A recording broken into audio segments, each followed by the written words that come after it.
ঘুম থেকে উঠে দেখতেছি আসরের আজান হয়ে গেছে।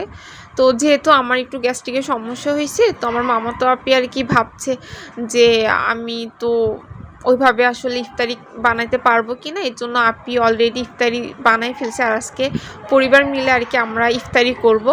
তো এদিকে এসে দেখতেছি আপি ইফতারি তৈরি করছে। তো আপি বললো যে তুই তো ঘুমাইছিলে, আমি আর তোকে ডাকি নাই, ভাবলাম যে আমি করে ফেলি। তো আসলে আপির হাতে ইফতারগুলো অনেক মজা লাগে, তো যার জন্য আপি করতেছে, আমার কাছে ভালো লাগছিল। দেখেন আপি কত সুন্দর করে বুন্দিয়া তৈরি করছে, এগুলা কিন্তু বাসাতেই তৈরি করছে, কেনা না। আমি ঘুমাইছিলাম, এগুলো আমি মিস করে ফেলছি, তবে ঘুম থেকে উঠে আমি ভিডিও করতে শুরু করছি। আপি সমস্ত কিছু তৈরি করে ফেলছে।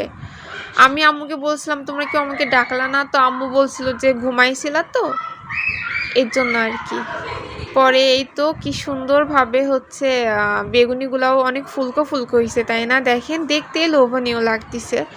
আর বেগুনিগুলো করার পরে ডিমের চপ করবে, এরপরে আলুর চপ করবে, অনেক কিছুই করবে আর কি। ছোলাটা হয়ে গেছে অলরেডি, আর এই তো ডিমের চপটাও হয়ে গেছে মাশাল্লাহ। এখন আপি আলুর চপটা ভাজতেছে। আর এগুলো ভাজতে না অনেক ধৈর্যর ব্যাপার, তাই না? আমার কিন্তু ইফতারি তৈরি করতে অনেক ভালো লাগে, কিন্তু আজকে অসুস্থ ছিলাম, তো যার জন্য ওইভাবে আসলে করতে পারি নাই।